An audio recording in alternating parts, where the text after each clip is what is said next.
We are out of the gates and ready to go. It is Hot Mike with Hutton and Withrow. Has Tiger Woods played in his last major following the Achilles tear? Aaron Rodgers and the Steelers, why it's not meant to be for the long term for Pittsburgh. And have college basketball rivalries lost their luster? All of that and more. Straight ahead here on Hot Mike with Hutton and Withrow. While you're here at our YouTube page, we hope you'll like, comment, and subscribe.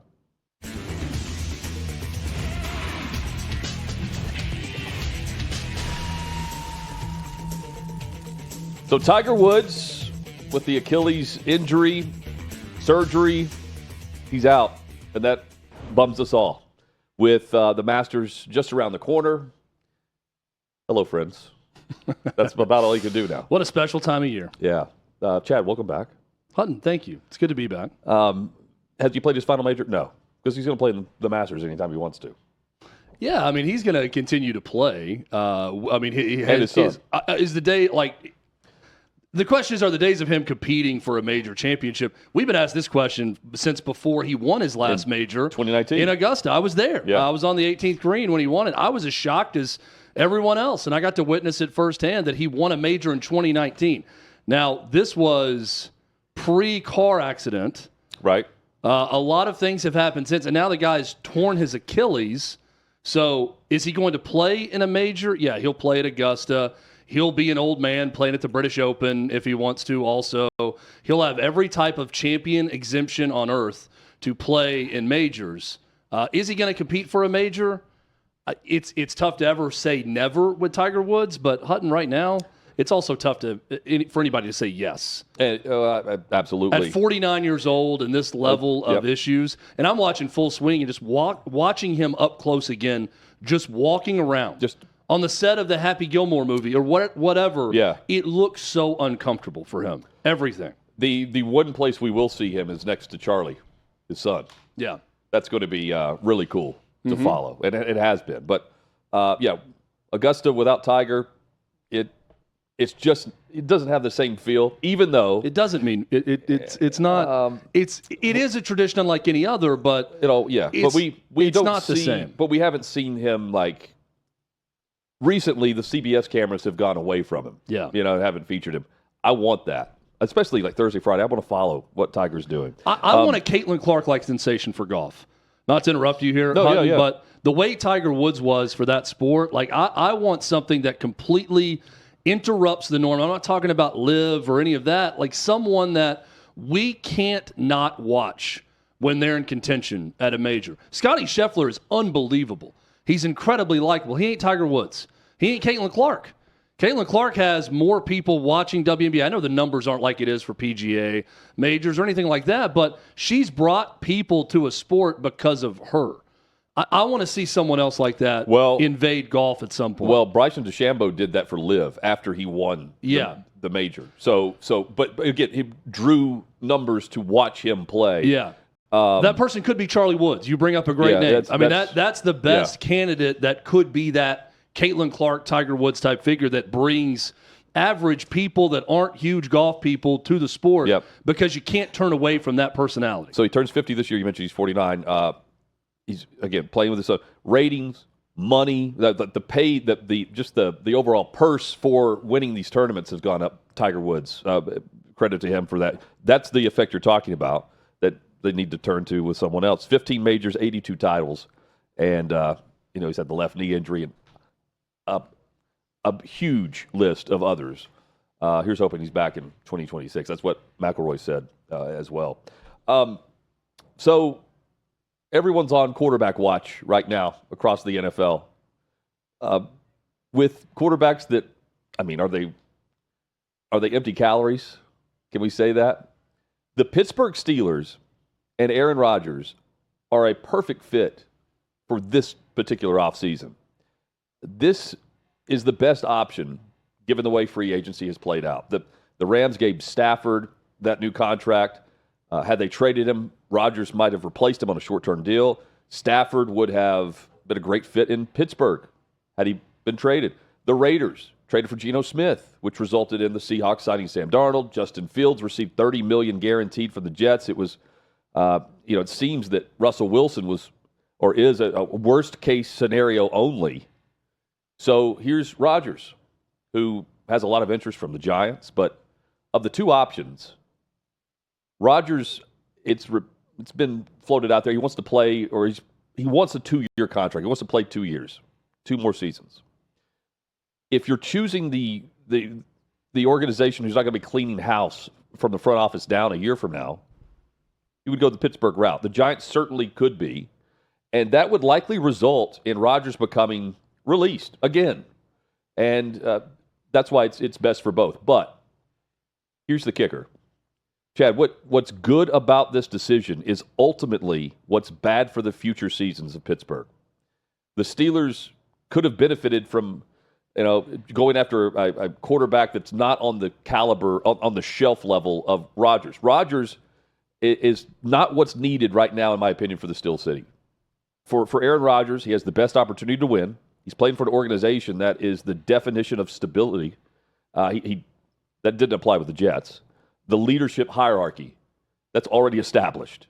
The addition of DK Metcalf, outstanding for a veteran quarterback. And then for Pittsburgh, would you rather have Russell Wilson? Would you trade for like Anthony Richardson? And I pointed that early in the week. They traded for Metcalf. It was way outside the box for them to trade for Metcalf. The first trade for an NFL vet where the Pittsburgh Steelers gave up a top 100 pick since 1996 in Jerome Bettis. Rodgers is a short-term solution, but with a franchise who avoids losing seasons, even with Kenny Pickett and Mason Rudolph playing quarterback for them, this might be the year where you don't go to the caliber of Rodgers. And I'm not saying he's great, but their outstanding consistency is the key to why they needed a tier lower than where they're focused on. Let me preface this and say Rodgers in Pittsburgh could be a disaster. That's certainly the result in New York. But hitting a pothole might be where this franchise finds some traction. The Steelers have been in search of their next franchise quarterback since Ben retired. And Big Ben, I mean, year after year, name after name, they're drafting in the mid to late first round every spring. They have only held two. They have only held 2 top 10 picks this century, the Pittsburgh Steelers. And Mike Tomlin, overall, they averaged the 22nd overall pick in the first round with Mike Tomlin. Guess where they draft this year? 21st. And they hit on those picks. They have T.J. Watt, Bud Dupree, Jarvis Jones, Ryan Shazier, Cam Hayward, Marquise Pouncey, Lawrence Timmons. They hit on those picks. Kenny Pickett was their quarterback, their big swing. They struck out. In a draft, by the way, that, guess what, didn't feature top quarterback options. And that's what this April is as well. Next year should be much better. And look, in a down season, terrible for what Pittsburgh Steelers organization and fans have for standards, might just get them out of the bridge quarterback carousel here where they pay little, hoping to hit the lottery. That's what they did last year, Chad. They brought in Russell Wilson, Justin Fields, and Kyle Allen. And combined, they paid those 3 less than what Mason Rudolph received in Tennessee. So once again, new season, new quarterback. Fields gets $30 million. That's too steep of a price, too rich for their plan. But the plan hasn't resulted in them being quarterback rich. And that's, I think, ultimately what's the issue here for me with Pittsburgh. Rodgers allows the Steelers to remain good. And that's not good for finding the ultimate solution for the franchise position. The NFL's new league year begins today. And it's what I would refer to as Groundhog Day for Pittsburgh, a trend that's tough to break when you're just consistently good. But it's out of reach to find their next great quarterback. And that's the dilemma here. I think Rodgers gets them about to where they normally are. And the quarterbacks that they could have been trading for, it was Stafford or bust that would get them over the top. I don't think Geno Smith or Sam Darnold puts them at a level where they're competing against the top teams in the AFC. I think the Jets roster is more talented, top to bottom. And picking 22nd, as you said, the average for where Mike Tomlin is picked. Yeah, I'm with you. That's probably about where they are next year with Aaron Rodgers. I'm biased in my opinion of what I want to happen because I want Aaron Rodgers to be relevant. Yeah. On a team one more time. I just love watching Aaron Rodgers play when he's playing well. I love Aaron Rodgers, the player, and I want to see him with a team that's got a chance to do something and for him to actually be performing at a high level. The problem is, right now, I believe that Aaron Rodgers at his best is mid in the NFL. And that's mid for the Pittsburgh Steelers with that roster. Hutton's absolutely right. It gets them to a team that could contend for one of the last playoff spots and won't win a playoff game. They get their ass kicked by Baltimore. Right. I mean, that's by Buffalo, by Baltimore, go down the list, by Kansas City, by teams of relevance in the AFC. They get their ass kicked in the first round with Aaron Rodgers. Would I like to see Aaron Rodgers surprise me and come out and be great one more time? Sure. And I know Pittsburgh would want that too if they end up signing him. But I do think there's something to it. I don't know if it takes a bottoming out, and that's certainly not what Mike Tomlin or any coach ever wants, or what that organization is used to trying to do. But if you're going to draft in the 20s every single year, it does make it really hard to get Jaden Daniels as an example. C.J. Stroud, possibly. Maybe not to Jaden Daniels' level, but there are plenty of examples recently of guys in the top 3 that go in the NFL draft that turn out to be franchise staples that look like they're going to be there and leading their teams for a long time and keeping that team with a chance to compete for a championship. Daniels, year 1, they go to the damn NFC Championship game with him. Is Aaron Rodgers going to the AFC Championship game with Pittsburgh Steelers because of him and DK Metcalf? I would say no. That would be absolutely stunning if that were to happen. So it's an awkward spot right now for the Pittsburgh Steelers. I think Mike Tomlin is terrific. I love his consistency there, but we also have to point out his consistency features not winning playoff games. That's right. Here in recent history, and I don't know that that's simply a Mike Tomlin problem, or it's look at the teams that are winning playoff games and their quarterback problem, and the quarterbacks he contends with in the AFC. Hell, the quarterbacks he contends with within that division also, with Lamar Jackson and Joe Burrow. It's not going to happen until they get that guy, Hut. And I'm with you. I don't think Aaron Rodgers is that guy, but I also think he's the best of the options that are available right now. That tells you the quarterback. And I don't think it's that close. At 41 years old. Right. I agree with you. They clearly don't want Russell Wilson. Yeah. But he's the next best option if Rodgers. I mean, is Carson Wentz going to lead him to the promised land? God. No. I mean, Aaron Rodgers is way ahead of him on my list. So, look, you've got Russell Wilson, who's scheduled to fly tonight to Cleveland to visit the Browns, according to Adam Schefter. That visit's coming up. And then he goes to New York to visit with the Giants. The Giants are desperate. And Rodgers takes his time. You know, he is methodical with this. He doesn't mind the attention. No. Right? He doesn't mind the attention. And the Steelers, by the way, I'm not ridiculing them for where they're drafting or how they draft. It's just the quarterback spot. You've got to be within range. They got Big Ben at 11. You know, you don't have to be in the top 3, but you have to be in a draft and be lucky enough to be in that year where the quarterback crop is like last year. Mm-hmm. You know? And that's just not – this is not the Steelers' year to trade up. They do great at drafting day 2 and day 3 wide receivers. Yeah. You know? But you can't get the quarterback then. You got to do better than you got to do worse than what the Steelers are doing. You got to be worse than good. When I saw that report, we can show it one more time too, about Russell Wilson to Cleveland. Hutton inside, I got really excited because this is the first time we can mention the Cleveland Browns and their ineptitude in front of Tyler Castle, who's back working on our show in there. So welcome back, Tyler.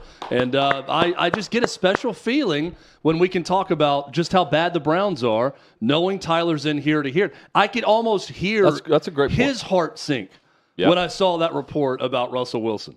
You could almost hear Tyler going, what are we doing again? Kenny Pickett's not good enough. We're going to have another former Steeler. I mean, Kenny P is the one to pull them out of this fire. Kenny P is a Super Bowl winning quarterback now. Kenny Pickett is the guy to pull them out of this fire. We all know it. Carson Wentz is out there. I mean, there's so many people. Marcus Mariota. Who can bail that Mac franchise Jones. out of it. Yeah, so many options. The quarterback rivalries. Certainly Steelers, Browns. There's plenty of rivalries in the NFL. What about the rivalries, Chad, in the college basketball landscape? We're literally, Chad could throw a football and hit the arena right now. That's how great he is. Yeah, I think there's a game. I think there's a game going on. Yeah, I haven't been over there to see it yet. SEC tournament here. I think here games are happening in Music City. Any rivalries that come to mind for you over the course of? Okay, plenty. Good. I'm sitting in the hotel last night with the family, and I'm watching. I don't know why this game's always seemingly on ESPN2. And I look over at ESPN. There's nothing better going on. But ESPN2 every year gets the West Coast Conference Championship game. And every year it is an annual showdown between St. Mary's and Gonzaga for that championship. And pretty much every year it is not a win and end scenario. Both teams are going to be in the tournament. They already know they're going to be in the tournament when they're playing that game, so there's not as much high stakes involved as you see with a lot of smaller conferences across the country. But man, is it exciting. And man, do those teams not like each other. And man, was it not damn loud from the Gonzaga side when they were pulling away in the last minute of that game last night. And it was exciting to watch. Players were going after each other. Coaches are getting into it. There's an intense rivalry between St. Mary's and Gonzaga. Not one that many people think about first, but you know about that one. And then I think about this past weekend and the end of another rivalry that everyone thinks about. Well, at least in football, they think about it. Auburn, Alabama. Yeah. Iron Bowl of basketball, where Alabama loses at home to Auburn. Everyone that moment, me included, crowned Auburn the best team in college basketball, far and away the number one overall seed. They will not be challenged by anyone, not Duke, no one else, when they won that game at Alabama, and convincingly. Where they were up big most of the game, Alabama made a charge, but Auburn closed strong on the road at a great Alabama team. What does Alabama do? They get beat at the buzzer in Knoxville one weekend, and the very next weekend in overtime, they hit a buzzer beater with Mark Sears to knock off Auburn. What happens in that moment after that game? Well, Auburn fans at home start pelting Mark Sears with trash, and Bruce Pearl has to go over there and tell him to stop at that point. I don't want people to get debris thrown on them just because they did a good job in the game and played well, or they're yelling at the crowd or whatever. But part of me kind of does want that because it shows that rivalries really do exist. And he didn't get hurt. It was just a little bit of cups or nothing too hard, nothing too bad, nothing to see here, right, as Auburn fans would say. But I loved it. Great finish, great game. You had the Alabama players post-game saying, hey, they beat us in a big moment for us, so we made a pact that day that we're going to go there and beat their ass on their senior night. Hell yeah. Love that. Love it. Great. And people were upset about it. Speaking of people being upset, I'm watching Duke, Carolina on Saturday, and I'm watching the screen when a North Carolina, I assume she's a student. She's a very young girl that I guess I'm assuming is in college. Could be in high school. Don't know. Probably a college student. But I'm watching her cry on screen, upset at her team. I think we have some video of it here. Is, yeah. Not upset at her team, but upset that her team lost to Duke. Now, it's easy to see a crying young girl and say, oh, my gosh, grow up, this and that. This is rivalries, ladies and gentlemen. This right here, the look on her face is the look of a rivalry. I've cried when my team lost before. Now, the last time I did it, I was 8 years old. But still, I've cried when I've lost before, okay? I've wanted to do this recently when my team loses. If you are passionate about a sport and you're passionate about a team or even a player, every single one of you out there, whether you have or not, and certainly haven't done it on national TV the way ESPN so sadly filmed this girl crying in one of her low moments for the world to see, you probably haven't done it in front of national TV cameras, but you've either cried or you've wanted to cry because your team lost a game. I'm not here to hate on you for that. That's what makes sports great. Rivalries like this affect us differently. This is not the last game of the NCAA tournament or the last game of a college career. Or, hey, by the way, speaking of that, the same people that might make fun of someone for crying about a sporting event will probably applaud players who cry when their career's over, because that's going to happen in the NCAA tournament also. I love it. I think this is the example, Hutton, of rivalries when you see that level of passion. I am so cynical and jaded about things. I could never cry because my team lost a game ever again, or probably even consider it. But when I see someone that gets that emotional about it and that upset, I think, man, this is how we have jobs. This is why people care so much about sports. It's a different feeling. You can detach yourself from it and not be a part of it or affected in any way, yet you feel individually responsible and emotional about the outcome of people that you're not. Right? You're not in the jersey. You're not playing. You're not getting a single rebound or hitting the stat sheet at all, but it feels like you're a part of it. And that's different than almost every walk of life, and I'm here to applaud it. Well, it's what's so different. I applaud that young lady. Oh, yeah. Well, I felt sorry for her when I saw it. Yeah, it was like oh, man, because it was just I mainly it's felt her. sorry that some jackass cameraman is it's like panty in slow let's motion. go find the poor girl who's talking to her friend and crying. Yeah, I mean, yeah. But like it was I'm watching it and I was like, oh, man, because, again, it's her. And it's very genuine. It's the fabric of college sports, too. You don't get that in the NFL, right? Or I mean, if you're not crying about it, you're pissed off for the rest of the week. I mean, your entire week is made, or you're upset based on what happens on Saturday. Yes, and in college basketball, I mean, there's the rivalry that we all knew. When the coaches changed out, to me it hasn't had the same punch, but that certainly did. Carolina Duke is Carolina Duke. Oh, I know. Right? I mean, so that's that. This is like a separate above and beyond. But no matter what, both teams could be great. Carolina, I understand, is playing to try to get in the tournament, and they're not in it right now with that loss. So that was even worse of a feeling for her and everyone else. Right. That we're not with this roster. We're not even going to go to the tournament. This is pathetic for their team. So I can understand the emotion of feeling that. But Hutton, you could tell yourself in a rivalry like that, hey, our season's great. It's been a good one. I feel good about the way things are right now, and everything's heading in the right direction. You could tell yourself that over and over going into that game. But if it's the right rival, it doesn't matter when it ends and it doesn't go your way. You're still going to be pissed. Yeah. And you're going to be upset about it. No matter what you tell yourself going into it, Carolina Duke would absolutely fit that criteria. And Auburn, Alabama does too. Yeah. With both teams, by the way, getting a 1 and 2 seed in the tournament, no matter what happens in that game on Saturday. Yeah. But you don't think it meant a lot to the Alabama people to knock off Auburn the way they did? It did. And I love it. It's a part of sports where you don't care who you're sitting next to. Unless they're a fan of the other team and then you hate them. But still you'll sit next to them. Right. You know what I mean? It's the sports fabric and culture that we grew up with. Yeah. It's that. Well, this is to me, I see that and I'm like, a good reminder that certain games, the SEC likes to say it means more. Certain games mean more to people inside of it. If you're a student at one of those schools, if you went to those schools, then it means a lot more to you, right? Yeah. If you played in that rivalry, it's just different. And Duke looks a lot different.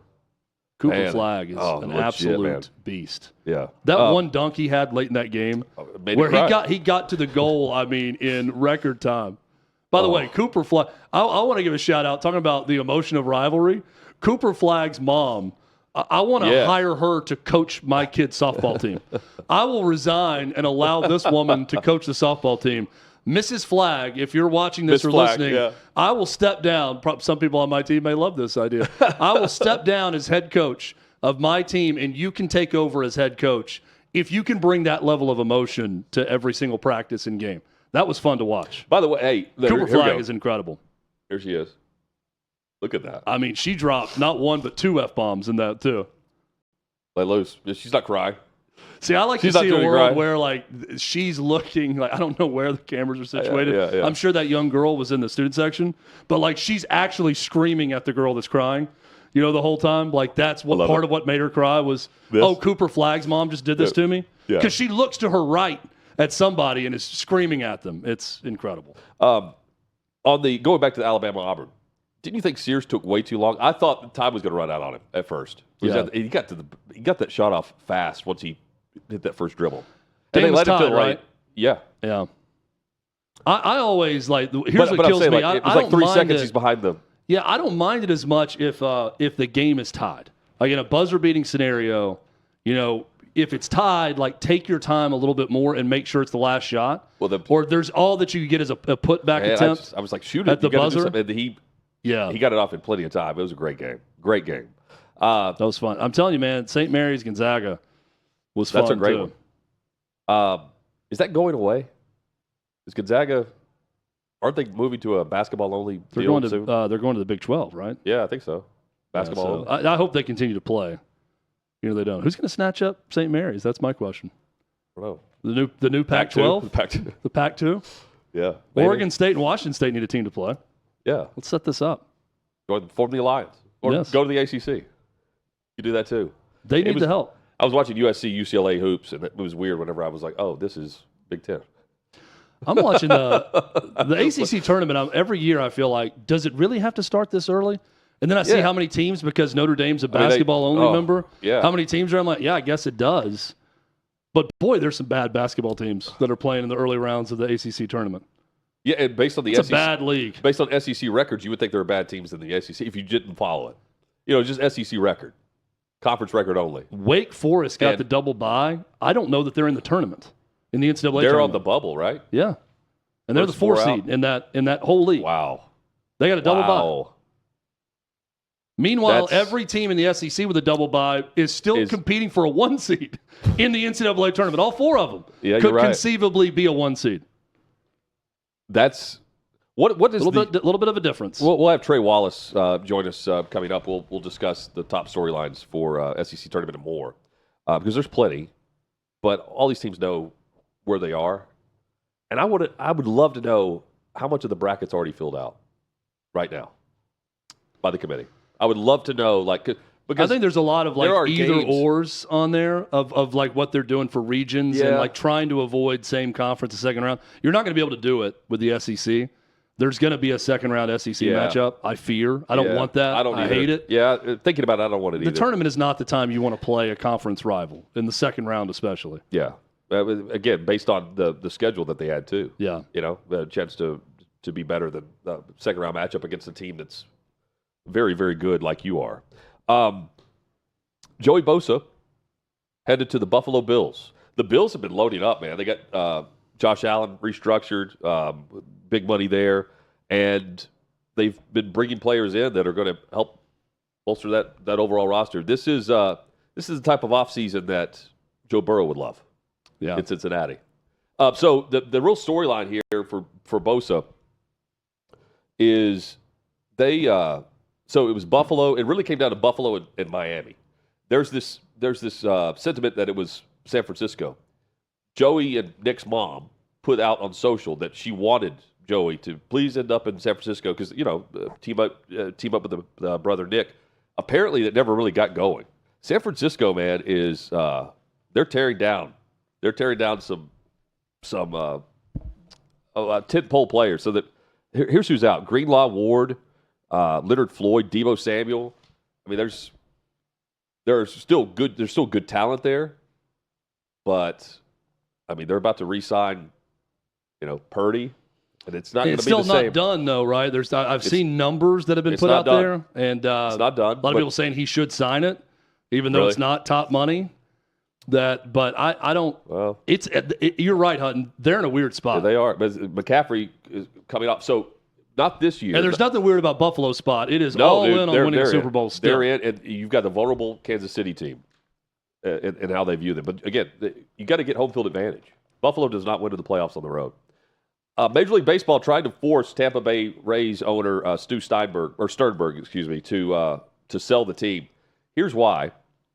So they had at least in principle an agreement to renovate the stadium or build a brand new one. I can't remember which. There was a new stadium. Yeah, I think a new stadium that was going to be in St. Petersburg. Maybe. Pete. Yeah, it was with St. Pete. So the city and ownership, they're not seeing eye to eye anymore. And other Major League Baseball owners are pissed off about this because Sternberg he's raking in the revenue sharing. It's like $60 million per owner, I believe. Yeah. His payroll's $72 million. So he's not upgrading the facilities. It's the worst. It's a dump. Of course, it's under renovation. This year they're playing at the Yankees spring training facility. They don't have a major payroll. Meanwhile, you have the marquee organizations that are bringing in the money, spending the money, and then sharing it with Sternberg. They don't think he's really trying to get the new stadium deal done and working with the city. There's a deadline coming up March 31st with the city of St. Pete, and this could be a forced sell potentially. And would that mean get out of Florida? The rumor's been Nashville. Nashville's next on the docket. Or Montreal again. Because Vegas has got the A's headed their way. Yep. So, yeah, I think Nashville would be next up. By the way, I heard the story, and I could almost hear Tyler Castle thinking, can the NFL force Jimmy Haslam to sell the Browns also? That'd be a nice move Jimmy Haslam, if they could do that. He doesn't mind spending money, though. My God. But it's just really bad money. Bad money after bad money with Jimmy Haslam. Yeah. It is incredible to me that certain owners can really almost use the league they're in as an ATM and not even remotely look like they're reinvesting. I like this story if Major League Baseball actually follows through on it because I feel like if you're just an outright terrible steward of your organization within a league that it's clear that you're not really trying. You're just trying to make as much money as you can, and you're not reinvesting in the roster, or you're not working with civic leaders in your market. You're not really working with the league. I think there should be a lot more stipulations that you're forced to sell. Isn't the only in that situation? The only problem with it is they win enough to where this method works. You know, every so often it does. Yeah, because they've got good people players that are scouting and drafting what's and doing BS all that. Is the revenue share, and then the owner is claiming that the deal, because again you had the hurricane come through, that it's not financially feasible for him to take the deal with the city. You know, like he's just kicking the can down the road, not trying to improve anything. I don't blame the owners for pushing Manfred, and Manfred can force him to sell. It's one thing to be in a bad market or a small market and like you're doing your best, but it's another thing just to not do enough, and that's what this guy's doing in Tampa. He's raking in the cash. Yep. I wish I would have seen these before they took them down off sales. Instead of selling, we would be buying hats like this. The Spanish, for the fluent in Spanish, titas. Yes. This is just a god-awful hat. Let's start there. Like the design of the hat. All of them. I mean, I feel like just like not even Walmart designed it, not the Waltons. This was a legitimate but just hat. like a Walmart employee sewed the Texas Rangers T on top of a hat, and this was going to be a design. So, of course, in Texas, there are plenty of people who are fluent in Spanish. Mm-hmm. They see breasts written on a hat, and it goes viral. This is from New Era, and this is their style. Chad's right; like they're doing this for all of the hats. Social media has been hilarious. Look at people have these and are selling them.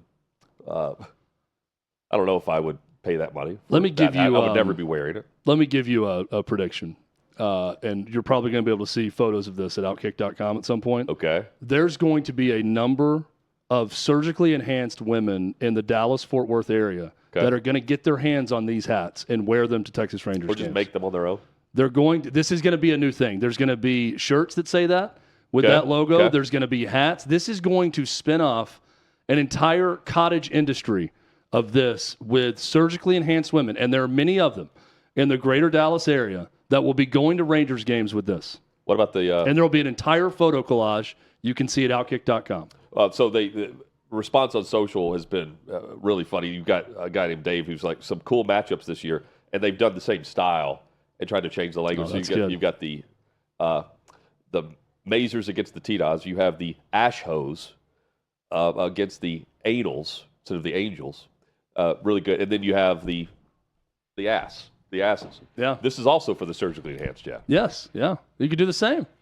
This could be a new, remember what was it, Juicy brand, Juicy Couture, that had Juicy across the ass of pants of women? This could be the new A's logo. This is great. It's the official hat of John Fisher, according to Marcus Gilmer. Yes. Rooted in Oakland, it says, which is really funny. Well done there. Rich Rodriguez, now at West Virginia. Let's just say, in hearing this, he doesn't have the same social media policy as Brian Kelly would at LSU. And you talked a little bit about TikTok in the locker room. Now that you're into spring practice, is there like a social media policy that you have with the team, whether that be TikTok or all social media? No, I don't really. I mean, they're going to be on it, so it's not. I'm not banning them from. I just banning them from dancing on it. You know, it's like, don't look.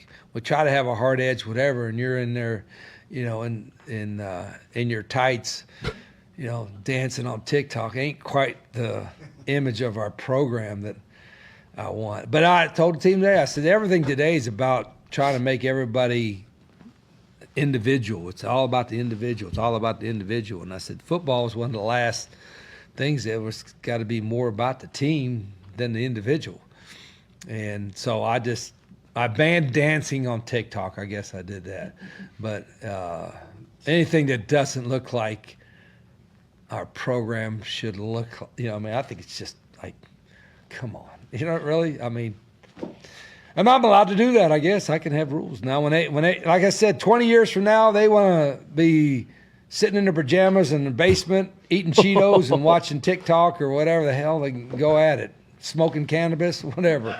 I mean, knock yourself out. But, the hope or focus can be on winning football games. How about let's win the football game and not worry about winning the TikTok?